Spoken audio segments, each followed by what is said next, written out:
प्रदेश की कुछ बड़ी खबरों का नमस्कार। मैं हूं आपके साथ शुभ शुक्ला। आप देख रहे हैं नेशन आप समाचार।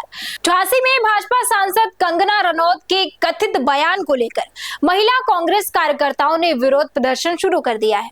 प्रदर्शन के दौरान कार्यकर्ताओं ने नारेबाजी करते हुए महिलाओं के सम्मान का मुद्दा उठाया और कंगना रनौत से सार्वजनिक रूप से माफी मांगने की मांग की है। कांग्रेस नेताओं का कहना है कि महिलाओं से जुड़े विषयों पर इस तरह की कथित टिप्पणियां उचित नहीं है। प्रदर्शन के बाद संबंधित अधिकारियों को ज्ञापन भी सौंपा गया। फिलहाल इस मामले में भाजपा सांसद कंगना रनौत की ओर से अभी तक कोई भी आधिकारिक प्रतिक्रिया सामने नहीं आई है। सावन माह की शुरुआत के साथ ही कानपुर देहात के डेरापुर स्थित प्राचीन श्री कपालेश्वर मंदिर में श्रद्धालुओं का जनसैलाब उमड़ पड़ा। भगवान शिव के जलाभिषेक और दर्शन के लिए दूर दराज से बड़ी संख्या में भक्त मंदिर पहुंच रहे हैं। स्थानीय लोगों के अनुसार ये मंदिर करीब 150 से 200 वर्ष पुराना है और इसकी विशेष धार्मिक मान्यता है। सावन के दौरान यहाँ विशेष पूजा अर्चना और धार्मिक आयोजन किए जाते। प्रशासन ने श्रद्धालुओं की सुरक्षा और सुविधाओं के लिए आवश्यक इंतजाम भी किए हैं। अमेठी में सावन के पहले दिन निकली कांवड़ यात्रा कई वजहों से चर्चा में रही। भाजपा विधायक सुरेश पासी के नेतृत्व में आयोजित इस यात्रा के दौरान कुछ लोगों के हिंदू धर्म अपनाने का दावा किया गया।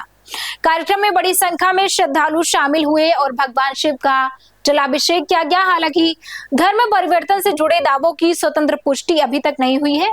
कार्यक्रम पुलिस प्रशासन की मौजूदगी में शांतिपूर्ण ढंग से संपन्न हुआ। अब इस पूरे मामले को लेकर विभिन्न स्तरों पर चर्चा जारी है। ये सावन में जो है चले जाते हैं जो अपने ज्योतिर्लिंग हैं वहाँ पर कुछ लोग माला बेचते हैं, कुछ लोग फूल बेचते हैं, कुछ लोग अंगूठी बेचते हैं, कुछ लोग नग बेचते हैं।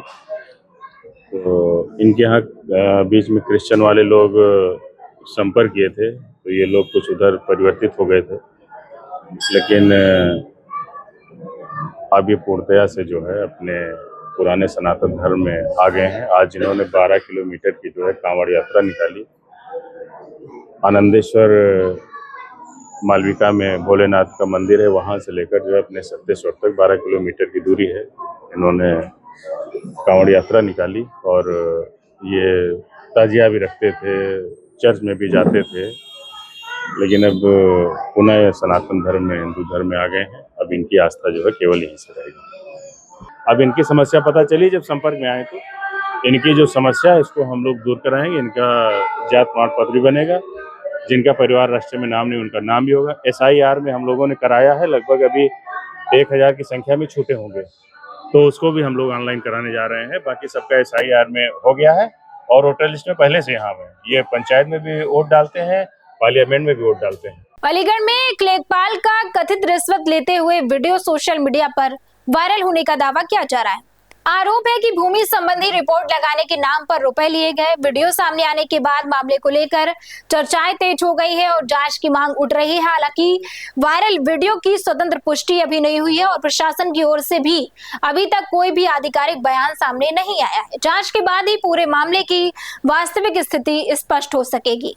लखीमपुर खीरी में निर्माणाधीन नाले का निरीक्षण करने पहुंचे सदर विधायक योगेश वर्मा ने निर्माण कार्य की गुणवत्ता पर सवाल उठाए हैं। निरीक्षण के दौरान विधायक स्वयं नाले में उतरकर फीते से माप जोख करते नजर आए और अधिकारियों से निर्माण कार्य की जानकारी ली। उन्होंने पूरे मामले की जांच कर आवश्यक कार्यवाही के निर्देश दिए हैं। फिलहाल निर्माण कार्य की गुणवत्ता को लेकर जांच शुरू कर दी गई है। रिपोर्ट आने के बाद ही स्पष्ट होगा कि निर्माण कार्य निर्धारित मानकों के अनुरूप हुआ है या फिर नहीं। वहीं बरेली से एक दुखद खबर सामने आई है। एक युवक की गंभीर रूप से झुलसने के बाद इलाज के दौरान उसकी मौत हो गई। प्रारंभिक जानकारी के अनुसार घटना से पहले का CCTV फुटेज भी सामने आया है। मामले को लेकर परिजनों ने पारिवारिक विवाद की बात कही है, जबकि पुलिस सभी पहलुओं को ध्यान में रखकर जांच कर रही है।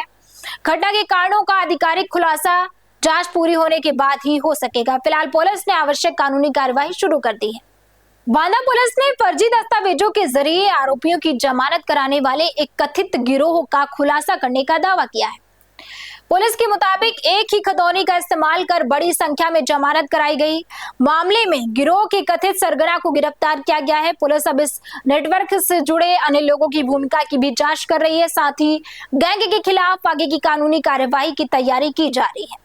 सावन के पावन महीने में मुजफ्फरनगर से आपसी भाईचारे और सौहार्द की एक तस्वीर सामने आई है। हरिद्वार से गंगा जल लेकर लौट रहे श्रद्धालुओं में मुस्लिम समुदाय के युवक भी कांवड़ यात्रा में शामिल दिखाई दिए। स्थानीय लोगों ने इसे गंगा जमुनी तहजीब की खूबसूरत मिसाल बताया है। सावन के दौरान धार्मिक आस्था के साथ सामाजिक सद्भाव का ये संदेश लोगों के बीच चर्चा का विषय बना हुआ है। उत्तर प्रदेश में वर्ष 2027 के विधानसभा चुनाव से पहले कानपुर देहात में समाजवादी पार्टी के नेता नीरज गौड़ ने परिवर्तन बाइक यात्रा निकाली। यात्रा में बड़ी संख्या में पार्टी कार्यकर्ता और समर्थक शामिल हुए। विभिन्न स्थानों पर यात्रा का स्वागत किया गया और राजनीतिक संदेश देने का प्रयास किया गया। राजनीतिक विश्लेषक इसे आगामी चुनावी तैयारियों से जोड़कर देख रहे हैं। हालांकि पार्टी की ओर से उम्मीदवारों को लेकर कोई भी आधिकारिक घोषणा नहीं हुई है। कार्यक्रम तो आप लोग देख ही रहे हैं। परिवर्तन यात्रा थी, जन क्रांति परिवर्तन यात्रा 206 अकबरपुर रनिया समूची पूरी समाजवादी पार्टी पीडीए के जिम्मेदार कार्यकर्ताओं के नेतृत्व में। क्या मानते, कोई दिक्कत तो नहीं है इस पूरे परिवर्तन यात्रा में? क्या दिक्कत है? पुलिस ने जो डायवर्जन कर दिया। पुलिस ने कोई डायवर्जन नहीं किया। मेरा रूट प्लान जो हमने लिख के दिया था, पीडीए के नेता समाजवादी पार्टी संवैधानिक ढंग से और प्यार से बहुत अच्छे ढंग से अपनी बात को रखना और मनवाना भी जानती है। तो उसी क्रम में हम लोगों का पहला प्रयास ये था कि आम जनमानस में कोई तकलीफ या कोई ठेस न पहुंचे। क्या मानते, सत्ता के कार्यक्रम पे कोई कार्रवाई नहीं होती? विपक्ष ने जब से कार्यक्रम चालू किया, मुकदमे चालू हो गए। कल पहला कार्यक्रम पर वो हम उस मुद्दे पर नहीं बात करेंगे, लेकिन वर्तमान हुकूमत के रवैये से, वर्तमान हुकूमत की व्यवस्था से कुछ आप सब लोगों से छुपा हुआ नहीं। हम क्या बताएं? आप सबसे छुपा नहीं, हम बताएंगे। उन सब चीजों को मनवाना न मनवाना तो आपका काम है। पूरा प्रदेश तेरा इमाम है।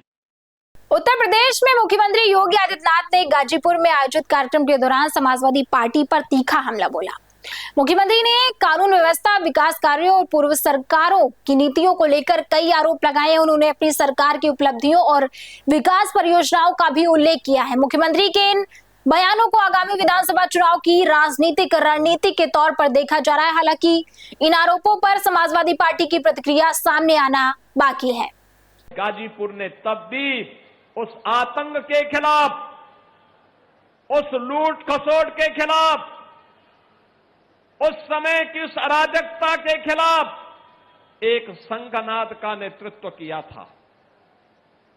और याद करिए, आज भी देश की आजादी के आंदोलन रहे हो,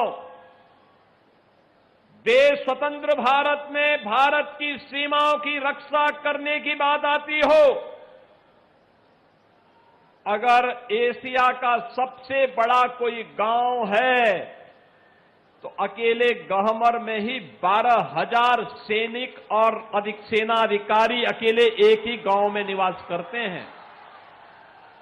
एक ही गांव में 12,000 से अधिक सैनिक और सेनाधिकारी, 15,000 से अधिक अवकाश प्राप्त सैनिक और सेनाधिकारी एक ही गांव में रहते हैं,